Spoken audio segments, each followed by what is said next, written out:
Hi hello నమస్తే, నా పేరు రాధాకృష్ణ. మనం బిగ్ బాస్ సీజన్ 9 నిన్నటి ఎపిసోడ్ నామినేషన్స్ అంటే 12th వీక్ నామినేషన్స్ ఎపిసోడ్ మనం చూసాం కదా. అందరూ చూసే ఉంటారు. కొద్దిగా అవుట్డోర్లో ఉన్నాం, షూటింగ్లో ఉన్నాం కాబట్టి కొద్దిగా డిస్టెన్స్ ఉంటుంది, మీరు అనుకోవద్దు. కానీ కొద్దిగా మీరు నన్ను ఎక్స్పెక్ట్ చేసి మీరు చూస్తారని నేను ఆశిస్తున్నాను. మనం ఎపిసోడ్లోకి వెళ్ళిపోతాం. నిన్న నామినేషన్స్ ప్రక్రియ 2 విధాలుగా జరిగింది. ఈసారి కొత్త విధంగా చేశారు. ఎలా చేశారు? ఒకటి సీక్రెట్ ఓటింగ్. ఆ నామినేషన్ అనేది సీక్రెట్గా ఎవరెవరు ఏంటి ఎవరిని మీరు నామినేట్ చేయాలనుకున్నారో వాళ్ళని ఒక బ్యాలెట్ బాక్స్ లాంటి పెడతారో ఆ బ్యాలెట్ బాక్స్లో వాళ్ళని నామినేషన్స్ అనేది వేయాలి.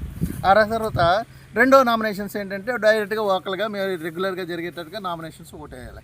అయితే బర్నీ గారు అందరూ కూడాను ఒక్కొక్క ఓటు అయితే వేయడం జరిగింది. తర్వాత దాన్ని అనౌన్స్ చేస్తారు. బిగ్ బాస్ మనిషికి ఎన్నేసి ఓట్లు వచ్చాయి అనేది చెప్పేస్తారు. బర్నీ గారికి 2 ఓట్లు వస్తాయి.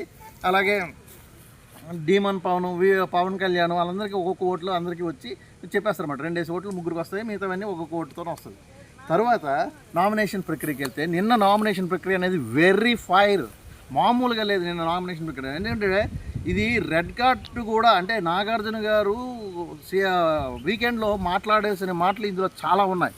ఎందుకంటే అంత ఫైర్గా అయింది. మామూలు ఏంటంటే ఫైర్ స్టార్మ్స్ వచ్చినప్పుడు కూడా జరిగినంత వైల్డ్ ఫైర్ అనేది నిన్న జరిగింది. అటు పక్క తనూజ ఎమాన్యుయల్కి కానీ, లేకపోతే రీతు కళ్యాణ్కి కానీ, దివ్య అలాగే సంజనాతో కానీ, రీతుకి మొత్తం అందరితోని ఇప్పుడైతే అలాగే దివ్య భరణి ఇద్దరి మధ్యన కూడా ఒక మంచి వారైతే బాగా జరిగిపోయింది. అందరికీ కూడా బాండింగ్స్ అన్నీ పగిలిపోయాయి. ఇక బాండింగ్స్ ఈ సీజన్లోని బాండింగ్స్ అన్నారు కదా, ఆ బాండింగ్స్ అనేవి ఏవీ లేకుండా మొత్తం అన్నీ చెరిగిపోయినట్టుగా అయిపోయింది. అంటే ఈ నామినేషన్ ప్రక్రియ కూడా అలా జరుగుతుందేమో, అలా జరిపించడేమో అనిపిస్తుంది. ఎందుకంటే ఈ ఫ్యామిలీ వీక్ అయిన తర్వాత ఫ్యామిలీ వీక్లో అందరికీ పాయింట్స్ అందిపోయాయి. ఈ పాయింట్స్ అందడం వల్ల వాళ్ళు కరెక్ట్గా నామినేషన్స్ ఏవి తీసుకోవాలి, ఎలా తీసుకోవాలి, ఎవరితో మనం పోటీ పడాలి అనే తత్వం ఒక్కొక్కరిలోని వచ్చేసి అందరూ కూడాను విపరీతంగా పాయింట్స్ అనేవి చెప్పుకుంటూ తీసారు. అయితే మీకు అనిపించిన ఈ బాండింగ్స్ బద్దలవడంలో ఎవరి బాండింగ్లోని మీకు ఫేక్ అనిపించింది, ఎవరి బాండింగ్ని కంపెనీ అనిపించింది, మీరు కామెంట్ సెక్షన్లో కామెంట్ చేయండి. ఎందుకంటే దివ్య భరణి ఇద్దరి తాలూకు బాండింగ్లోని ఆయన క్లియర్గా చెప్తాడు. ఏమని, ఒక మా గురువు గారు అని అంటున్నా సరే ఎవడన్నాడని రటమతంగా మాట్లాడడంలో దివ్య అనేది ఒక స్టెప్ ముందుకు వెళ్ళి తన యారగంటని అయితే చూపించింది అని అనిపిస్తుంది. తర్వాత దివ్య సర్దుకొని భరణి అంటాడనమాట, సరిగ్గా మాట్లాడని. అది మీరు పోర్ట్రే చేస్తున్నారు నన్నలాగా ఒక నేషనల్ మీడియాలో మీరు అలా పోర్ట్రే చేస్తున్నారని సర్దుకుంటుంది. ఎందుకంటే మెగా ఫ్యామిలీ, నాగబాబు గారు అంటే మామూలు చిన్న విషయం కాదు, అందరికీ తెలిసిందే. అలాంటి ఫ్యామిలీ మీద నువ్వు నెగిటివ్ థాట్తో మాట్లాడితే ఏం జరుగుతుంది అనేది ఆమెకి అర్థమైపోయింది. అందు గురించి సర్దుకుంది కూడా. అలాగా బాండింగ్స్ అనేవి బర్దలైపోయాయి. నెక్స్ట్ అలాగే ఇమ్మును తనూజకు కూడాను పాయింట్స్ తీసుకొని నామినేషన్ చేసినప్పుడు కూడా ఎమాన్యుయల్ చెప్తాడనమాట, అంటే నువ్వు ఏ విధంగా నాకు పాయింట్ చేస్తావు, నేను కెప్టెన్సీ అంటే నాకు విలువ లేదు, గౌరవం లేదు అన్నట్టుగా చెప్పి నాకు నామినేషన్ నాకు నచ్చలేదని చెప్పి తనూజతో అంటాడు. అనడంలోని తనూజ తన తాలూకా వాదన తను వినిపిస్తుంది. కానీ అక్కడ తనూజ తన తాలూకా ఏదైతే పాయింట్ చెప్పిందో ఆ పాయింట్ అనేది దమాయించడానికి, అంటే మా అబద్ధం ఆడిందేమో అనిపిస్తూ ఉంటుంది. నేను అన్నాను అనకపోయినానని రెండింటికి మధ్యలో ఉండిపోతుంటుంది తనూజ. అలాంటి చిన్న కాన్ఫ్లిక్ట్ అయితే జరిగింది. అదేవిధంగా demon Pavan and Ritu Pavan Kalyan nominate చేసినప్పుడు, లేదా పవన్ కళ్యాణ్ అతను పాయింట్లు చెప్పినప్పుడు కూడా ఇద్దరు కూడా విపరీతమైన ఫైర్ అయ్యారు, కొట్టుకునే స్థాయి వరకు వెళ్ళిపోయారు.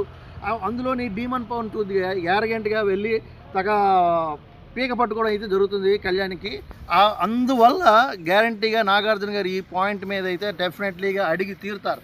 అతనికి రెడ్ కార్డ్ ఇచ్చినా సరే అవుతుందేమో అనిపిస్తుంటుంది. అలాగే సంజన గారు అండ్ రీతు గారు ఇద్దరు కూడాను మాట్లాడుకునేటప్పుడు ఆ సంజన గారు ఒక పాయింట్ పెడతారు. ఏంటి, నువ్వు డీమన్ పవన్తో విపరీతంగా క్లోజ్గా ఉన్నావు, అంత క్లోజ్గా ఉండాల్సిన అవసరం ఏమిటి అని ఆమె ఉంటుంది. అంతకుముందు యుద్ధం ప్రకటించినట్టుగా సంజన గారు ముందు చెప్తారనమాట రీతు పవన్తోని ప్లస్ పవన్తో చెప్తారు, నేను ఇలా పాయింట్స్ తీయాలనుకుంటున్నాను, నువ్వు అడ్డు రాకు అనేసి. తమ్ముడు నీకు కొద్దిగా అడ్డుపడక, ఇవాళ రీతు నేను నామినేట్ చేసిన, రీతు నేను నామినేట్ చేసిన, తను నన్ను నామినేట్ చేసిన, కొద్ది పాయింట్లు అయితే మాట్లాడాల్సి ఉన్నాయి, మాట్లాడతాను, నువ్వు అడ్డు రాకని చెప్తారు. లేదక్క నేనైతే నా వరకు వస్తే కానీ నేను మాట్లాడను, నువ్వు ఏ ప్రాబ్లం చేసుకుంటావు నువ్వు మాట్లాడుకో అని చెప్పినట్టుగా మాట్లాడతాడు. అదేవిధంగా సంజనాతో కూడా ఈ డిస్కషన్ పెడుతుంది, తనూజతో కూడా సంజన గారు.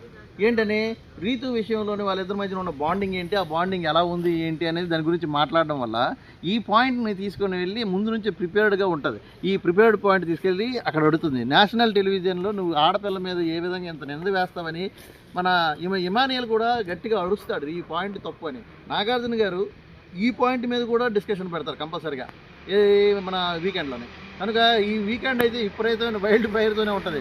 ఫైర్ స్టామ్స్ అనే వాళ్ళు అప్పుడు రాకపోయినా ఇప్పుడు వచ్చారేమో అనిపిస్తూ ఉంటుంది. అంత ఫైర్గా ఈ రకంగా నామినేషన్స్ అన్నీ జరిగాయి. ఈ వీక్ అంతా కూడా ఆట చాలా బాగుంటుంది.